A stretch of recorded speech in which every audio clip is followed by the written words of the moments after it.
Downtown Los Angeles, a city of lights, ambition, and shadows. But on Main Street, near the edge of Skid Row, stands a building where hope goes to die. The Cecil Hotel. A hotel so cursed, its name has become synonymous with death. From suicides and serial killers to a mystery that continues to haunt the internet. This is the story of Elisa Lam.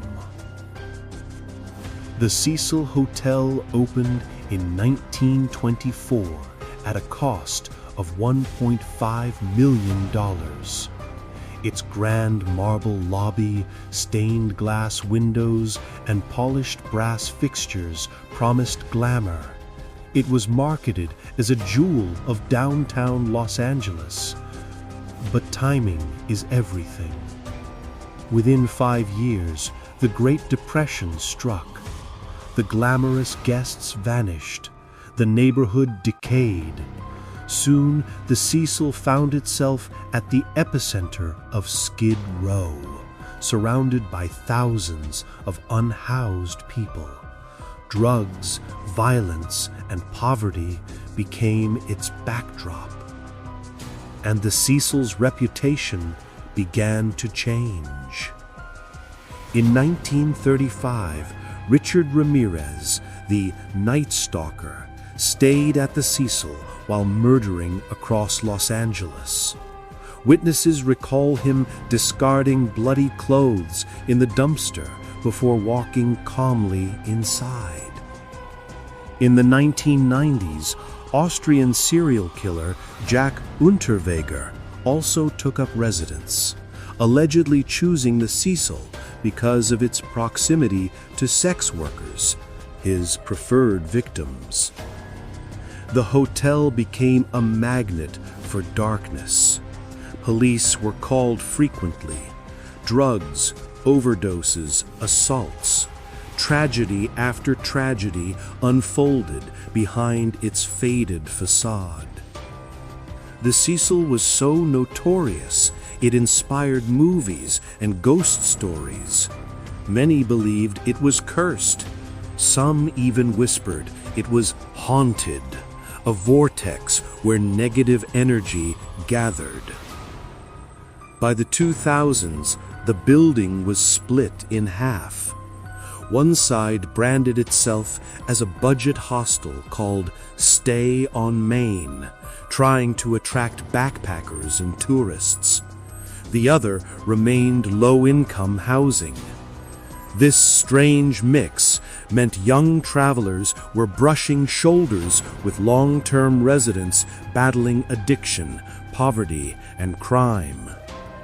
It was into this chaotic environment that Elisa Lam walked in January of 2013. A 21-year-old student from Canada who had no idea that the hotel she had chosen carried nearly a century of dark history. Elisa Lam was born in 1991 in Vancouver, Canada. Her parents had emigrated from Hong Kong and ran a busy family restaurant. Elisa was a bright, artistic soul. She loved fashion, literature, photography, and above all, writing.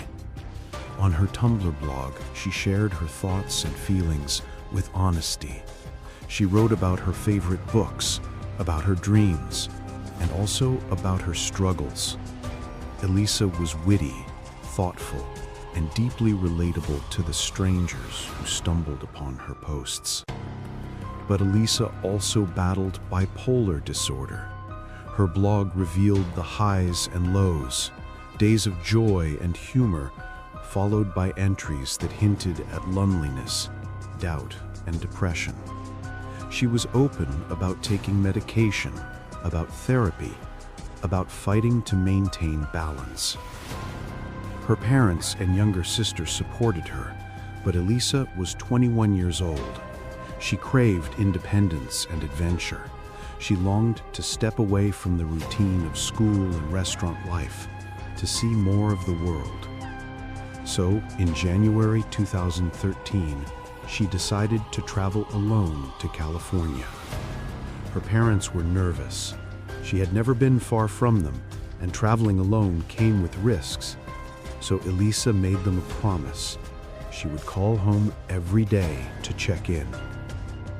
On her trip, Elisa first stopped in San Diego.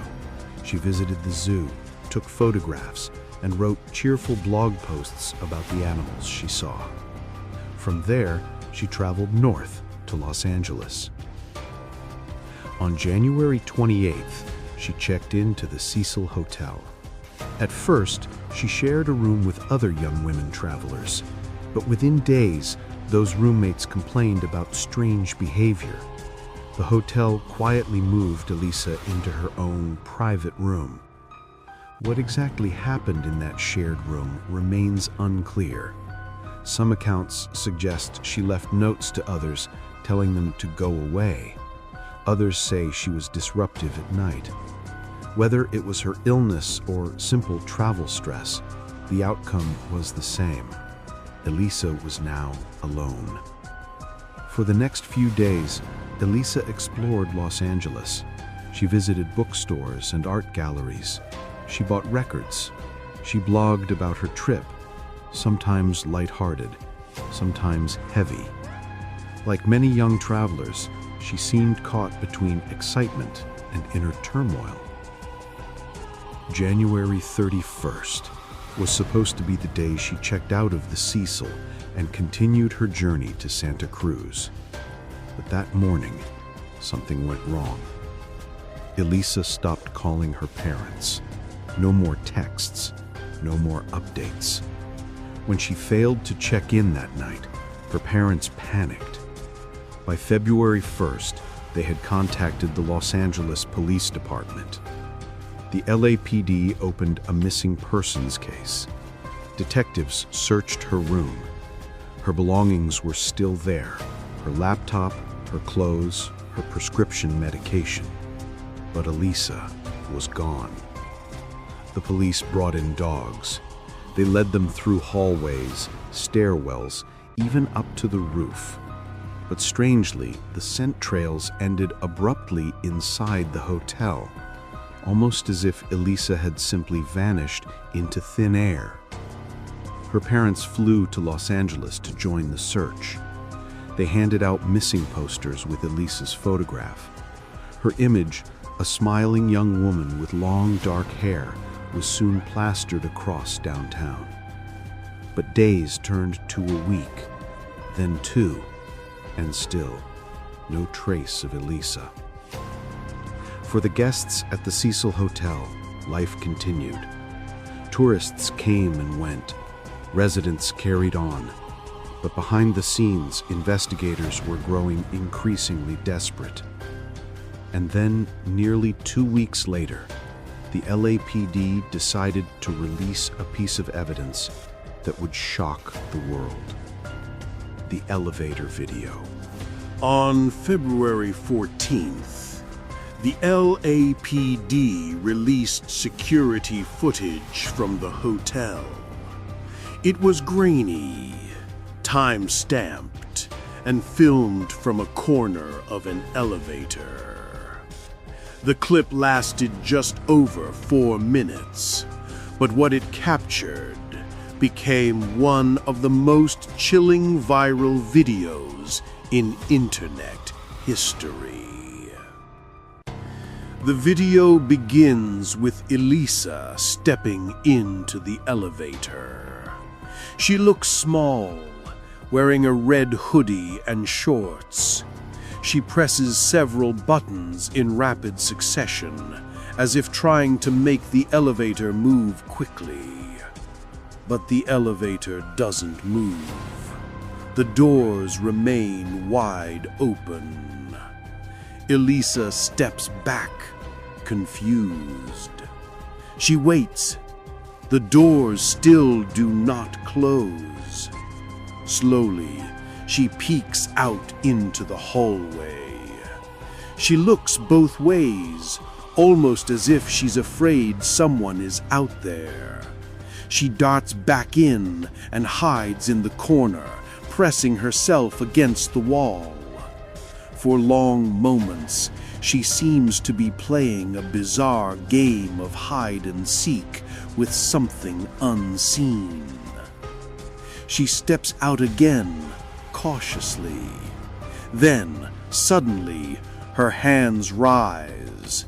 She begins to wave them in strange, jerky motions.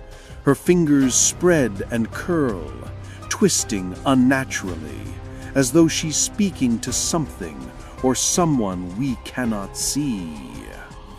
It is eerie. Some describe it as a dance. Others see desperation in her movements, as if she's pleading with an invisible figure.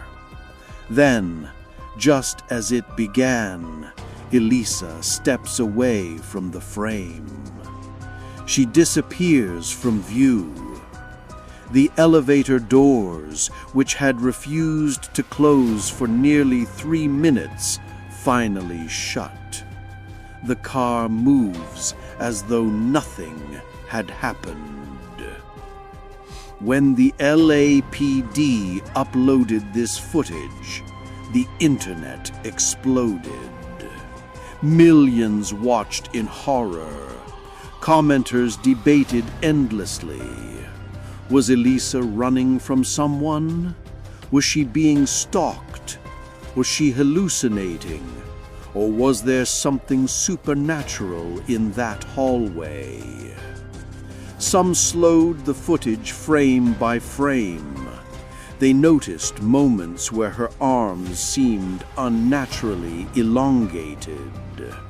Others swore the timestamp had been tampered with, that seconds were missing. Skeptics pointed out that the elevator itself might have been working normally. If someone pressed multiple buttons on a security elevator, it could pause for minutes. And Elisa's movements, they could be explained by her mental illness.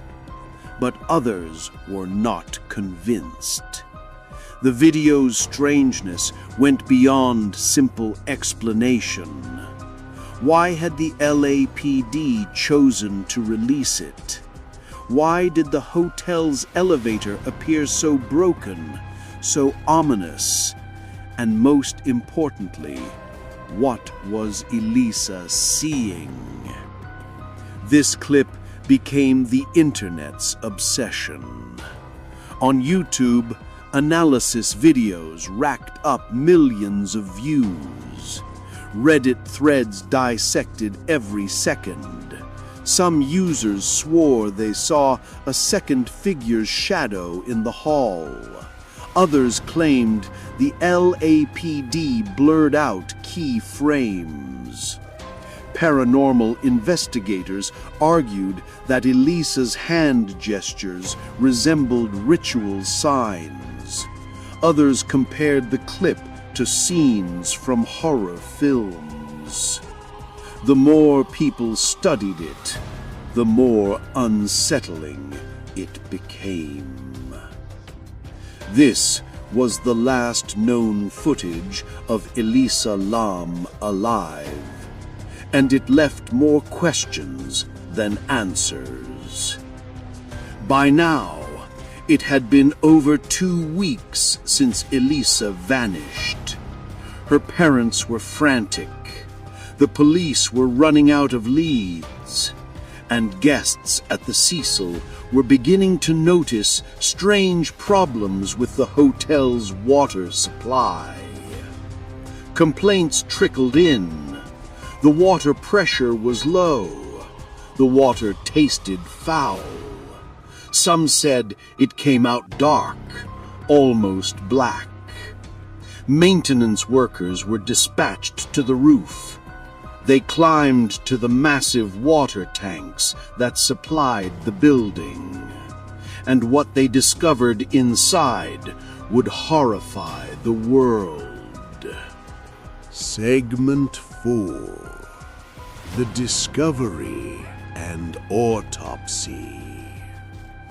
On February 19th, 2013, a maintenance worker named Santiago Lopez made his way to the rooftop of the Cecil Hotel. Guests had been complaining for days. The water pressure was weak. The water itself tasted strange. Some said it looked cloudy, even dark. Lopez climbed up to check the hotel's 4 massive water tanks. Each one stood over 10 feet tall, large enough to hold thousands of gallons. They supplied the hotel's showers, sinks, and drinking fountains. When he reached one of the tanks, Lopez pried open the heavy metal lid. Inside, floating face up, was the nude body of a young woman. It was Elisa Lam. For 19 days, she had been inside the hotel's water supply. For 19 days, guests had been drinking, bathing, and brushing their teeth with the water that contained her decomposing remains. The discovery was horrifying. News spread across Los Angeles and quickly around the world. How had she gotten there? Why hadn't the earlier searches found her? Police swarmed the building. The water tanks were drained. Elisa's body was removed, and the rooftop was sealed off. The autopsy report, released weeks later, only deepened the mystery. According to the coroner, Elisa's cause of death was accidental drowning. There were no signs of physical trauma, no stab wounds, no bruises, no broken bones. Toxicology tests showed only small amounts of her prescribed medication in her system. There was no evidence of alcohol or recreational drugs. The report concluded that Elisa likely drowned while in the midst of a bipolar episode. But almost immediately, critics raised questions. The roof was locked, with alarmed doors that should have triggered if anyone opened them. How had Elisa gained access without hotel staff noticing? The water tanks themselves were difficult to enter. Each was elevated on concrete blocks. To climb in, Elisa would have used a ladder, push open the heavy lid, then lower herself inside. And yet, the maintenance worker found the lid closed when he discovered her body. Could Elisa have shut it from the inside? Many said no. Theories exploded. Some insisted Elisa had been murdered. Perhaps a hotel employee had lured her to the roof. Perhaps someone had hidden her body inside the tank to avoid detection. But others pointed to strange gaps in the autopsy. The report noted that some toxicology samples were inconclusive. Certain organs, including her blood, had not been properly preserved. This raised suspicion that evidence had been mishandled. And then there was the timing. Why had the LAPD released the elevator footage just days before her body was found? Was it a coincidence, or did they know more than they admitted? But there were other possibilities. Elisa's blog posts revealed her struggles with bipolar disorder. It was possible, investigators argued, that she had entered a manic state. She could have wandered to the roof, removed her clothes, and climbed into the tank without fully understanding the danger. Her disoriented gestures in the elevator might have been consistent with psychosis. Still, for many, that explanation didn't sit right.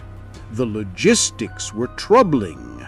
The closed lid, the lack of clear evidence, the sheer unlikelihood of a young woman accessing the roof unnoticed.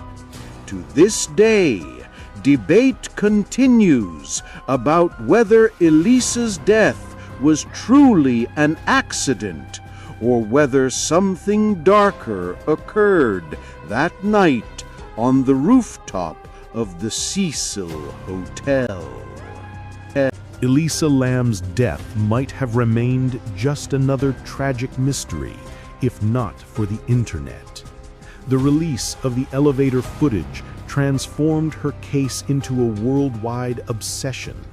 Millions watched it on YouTube, frozen by the eeriness of her behavior.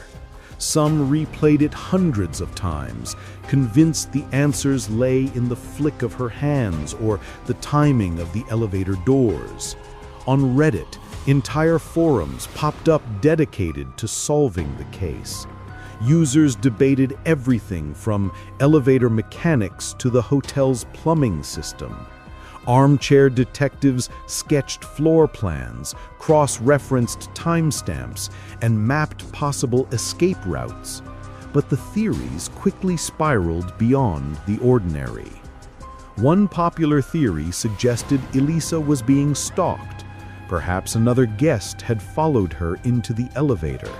Some viewers swore they saw a second figure in the hallway, a shadow moving just out of frame. Others believed she had been murdered by hotel staff. The Cecil was notorious for shady management. Could a worker have lured Elisa to the roof and forced her into the tank? The locked door and closed lid seemed to support this possibility. Then came the paranormal theories.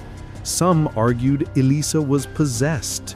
Her hand gestures resembled ritual signs, they claimed. Her strange movements looked like she was talking to something invisible, a ghost or a demonic presence. The Cecil Hotel's history fueled these beliefs. With decades of suicides, murders, and Richard Ramirez's stay, it was already considered haunted. Many insisted the building itself was cursed, that Elisa had been swallowed by its darkness. But perhaps the strangest connections were the coincidences. At the time of Elisa's disappearance, there was a tuberculosis outbreak in the Skid Row area around the Cecil. The name of the test used to detect that outbreak? Lam Elisa. The eerie match between her name and the medical test sparked endless conspiracy theories.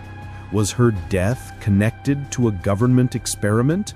Was she silenced because she had stumbled onto something larger? Others pointed to the 2005 Japanese horror film, Dark Water. In the movie, a young girl's body is discovered in a rooftop water tank of a haunted building. The film also features a malfunctioning elevator and water that runs dark. The parallels to Elisa's case were chilling. And then there was her Tumblr. Even after her death, Elisa's blog continued to post. Like many users, she had queued posts to publish automatically. But to grieving followers, the new entries felt ghostly, as if Elisa was still speaking from beyond. Some saw it as evidence she was alive, hidden away.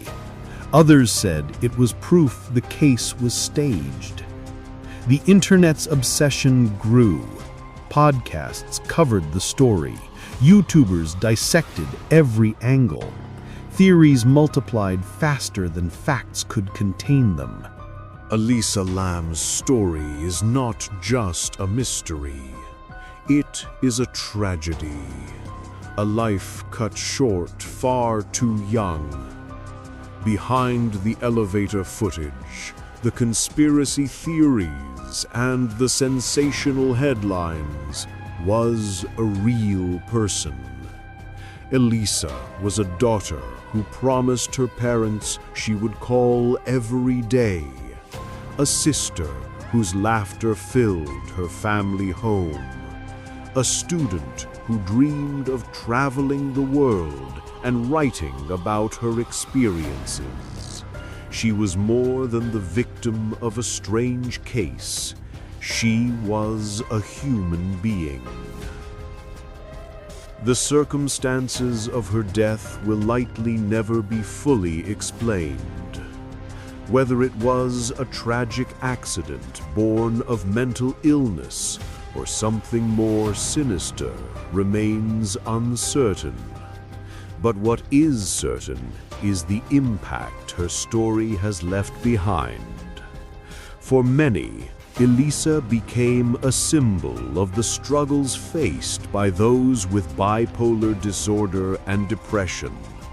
Her blog posts revealed a young woman trying to navigate her illness while still seeking joy and adventure. Her honesty has resonated with countless readers who see their own struggles reflected in her words. Her case also forced uncomfortable questions about how society treats mental health. Would Elisa have been safer if the hotel had better safeguards? If her illness had been better understood? Or was this tragedy simply the collision of bad luck and circumstance? The story also exposed the dark side of internet culture. In the rush to solve the mystery, strangers tore apart Elisa's knife.